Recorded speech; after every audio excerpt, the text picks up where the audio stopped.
Hey everyone, this is Mason and you're listening to HerbRally. This episode is a clip from my Herbalist Hour interview with Katja Swift and Midura from CommonWealth Holistic Herbalism, and they are currently running a sale on all of their online classes.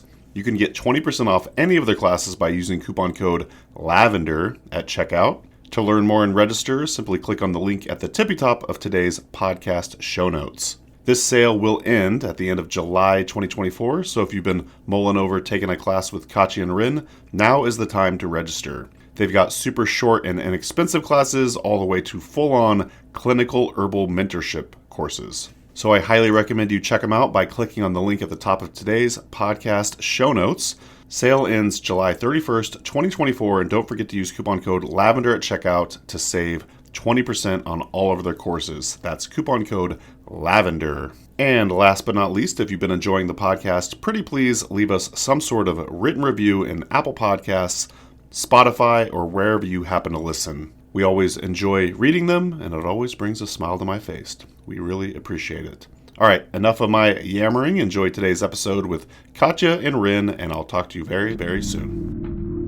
A little bit of housekeeping before we get into the show. The content in this podcast is for educational and entertainment purposes only. It is not intended to cure, diagnose, treat, or prevent any disease. This information has not been evaluated by the Food and Drug Administration. We are not doctors, nor do we play one on the internet. Please seek advice from a qualified healthcare professional. Okay, Emcee Calico, take it away. Yeah. Smoking herbal blends. We need some mullein and some kush, my brethren. While listening to HerbRally podcast again. Herbalism at its finest with Mason Hutchinson. Yeah. So, Schizandra is one that we've been talking about, we've been thinking about a lot in the past several months for a lot of reasons. It's an herb that we think of honestly very frequently for modern people. Your listeners may be familiar with Schizandra as an adaptogen. They might be familiar with Schizandra as an herb that can improve blood sugar regulation. Those are kind of like the sort of herbal side and the sort of like the interest of the supplement world and like your naturopath friends in herbalism side of view on Schizandra these days. Yeah. My favorite part about Schizandra is kind of in the middle, which is that it really helps a lot with sugar cravings. And so it's like in the middle of those two views. Obviously, you can see the parallel with the blood sugar regulation, but the connection to the adaptogen may be a little more difficult. But I really think that what's going on there is that when people are under a lot of stress and like struggling to manage the stress and the endocrine load that stress can produce in the body, one thing that pretty universally happens is people crave sugar. Even if you are a salty kind of person, what you probably crave then is like pretzels and chips, because that's still sugar. It's just salty sugar. By the time it metabolizes in your body, it just metabolizes to sugar. Simple carbs, yeah. Yeah, simple carbs. And so that craving, there's nothing wrong with that craving. You're not like an undisciplined person or, whatever. Because then the next thing that happens is that we're having stress, we're craving the sugar, we're eating the brownies, and we're like, I'm so bad. Right. Like, you're not bad. Your body is craving those simple carbs because it is the fastest way to create energy. And if you are stressed out, your body is interpreting that as, oh, I need a bunch of energy because I guess I'm going to have to like pack everything up and run. There's a lot going on right now. Right. Got to be ready. And so we are not necessarily going to pack everything up and run in the modern stress environment. We are instead going to sit there and reply to the boss's email or whatever it is that we do in this modern stress environment. But those cravings are coming from like those earlier times, like in human evolution, human development, when that was the response to stress. And so that's just the body trying to help itself, trying to say, okay, this is what I need. I'm going now. Right. And so that correlation to a decrease in sugar cravings is that as the body is helping to normalize endocrine function and sort of like repair some of the pressure that has been on the endocrine system, the need to crave sugar reduces because you're like, oh, I'm doing better. I don't actually need the brownies so much. Yeah. It is like, it's not magic. It is definitely tied into that adaptogen function. Yeah. So, you know, it's something that that you can feel with Schisandra when you work with it. And one way that we often have people to explore that is to get the berries like this, just dried, and just eat 10 of them first thing in the morning every day for 100 days. You know, very, you know, math structured, 10 for 100, Very you know, metric. that kind of thing. Yeah. But that works really reliably. You know, people try that. But what we also want to emphasize whenever we talk about this kind of thing, and this is something we bring up a lot in our free course for absolute beginners. We call that 4 Keys to Holistic Herbalism. We emphasize there that, like, you can just give people herbs, or you can just give people the names of herbs, which is even less, and is also a thing people often equate, right? If I tell you the name of a plant, have I given you much information? Have I told you about, like, how to take it, how long to take it, what's an effective dose, who's a good manufacturer of a product even? Like, maybe not so much, but people often kind of just leave it at that and feel like, especially on like Facebook comments or whatever, Yeah. take Schisandra. Okay, how? Like, when? You know, there's a lot more to it than that. And so, you know, when we're thinking like from that span, from people who are brand new to people who want to be like, I'm a clinical herbalist, I'm going to give people advice. We want to think about those things that make the difference. You know, like bring you up to that level, and you're like, okay, I can talk to you about Schisandra, different ways you can take it, eat the fresh berries, get this capsule from a good manufacturer, things like that. Like there's a lot between the name of the plant that might be helpful for you, and even, will that plant really be helpful for you? Or was that helpful for somebody else with a totally different body? Yeah. And you need that kind of action, but more suited to your body. And so where do we find that analog herb? But okay, let's assume it was helpful for you. How do we get from that herb to your body and the improvement that you're trying to see? And all of that is in the holistic part of holistic herbalism. Yeah, right. You know, and then the other thing too is like, and we do try to raise that from the very beginning in our 4 Keys course, or like any other like day 1 class that we teach. It's going to be like, yeah, have Schisandra, but also let's talk a little bit about what kind of carbs you get and how often and when in the day. And could we start your day off with something that's more protein focused? And that would change the way you get cravings in the day and when you're like hungry for sugar, right? So that plus Schisandra is more powerful than Schisandra alone. And if we also like take a 10-minute walk after every meal and sleep 30 minutes more in your night, those might not be enormous changes, but when we start stacking them together, we can see really incredible effects. And so, you know, we're always focusing on that. And that's both a thing for beginners to understand from the start. When I work with herbs, I'm also working with the rest of my life. But it's also a really important thing for people who want to be clinicians to understand as part of the job, to not just give even the complex recommendation of the herb. Yes, this type of Schisandra, this dose, this long, right? But, and also, here's some lifestyle stuff that's going to intensify that effect or smooth the transition for you, right? I think it's also really important to recognize that as a clinician or as a community herbalist, just helping somebody at your kitchen table, you know, it isn't that we recommend these other strategies along with the Schisandra just because, oh, this would be good for you, or these are, quote, healthy. Like really teaching that, okay, listen, this problem here with the sugar cravings or the blood sugar regulation or whatever it is that we're trying to address with Schisandra has an endocrine component.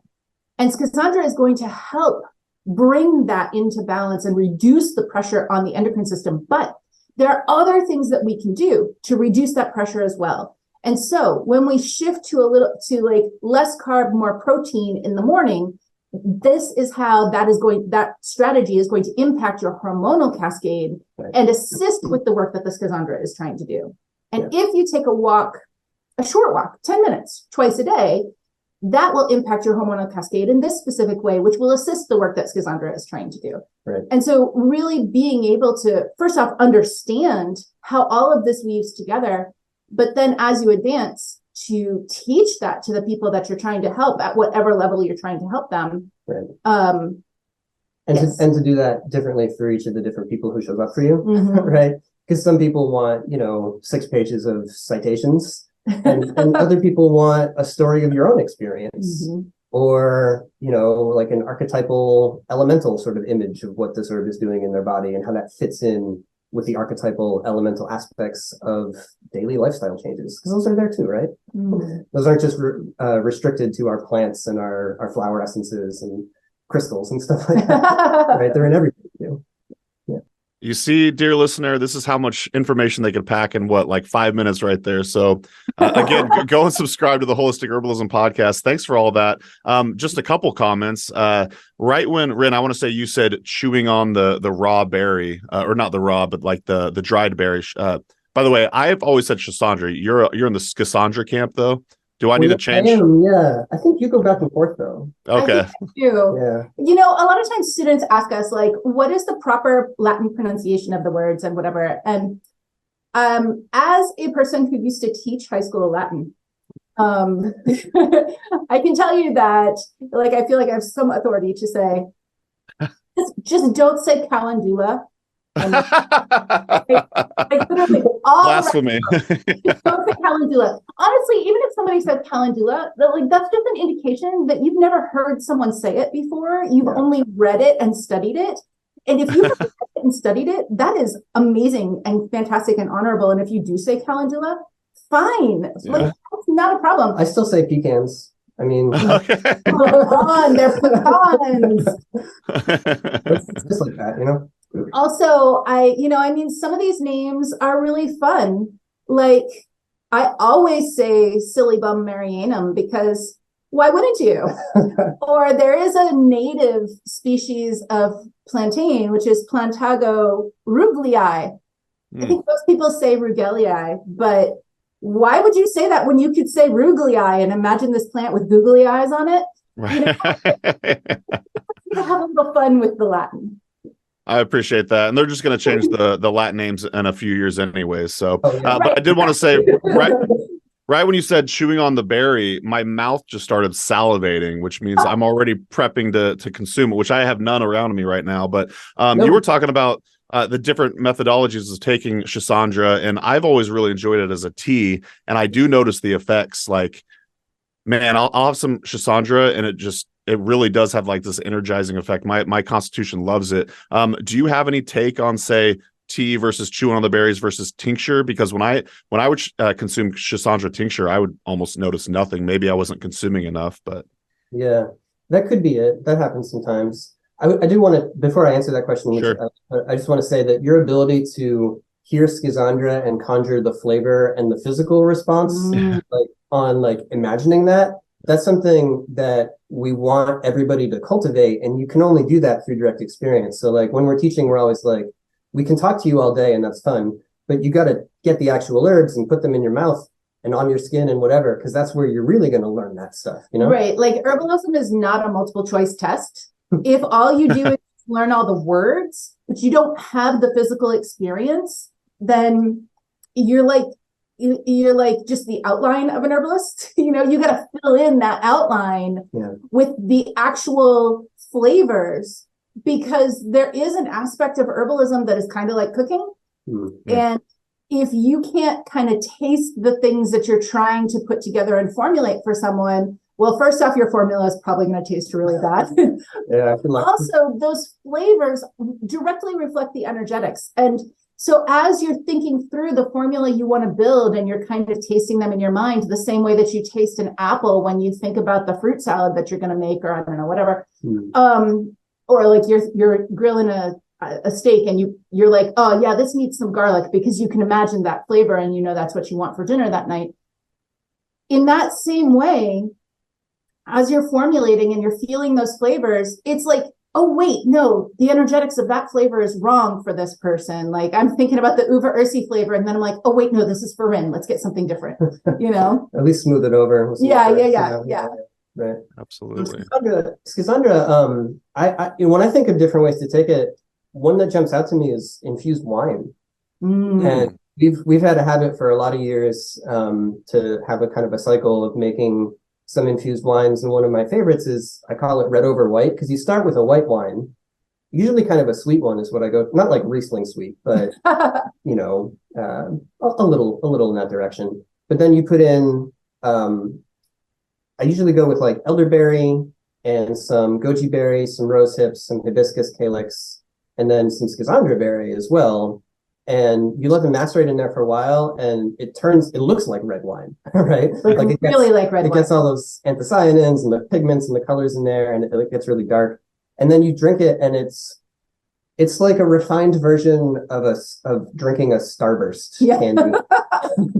I like that.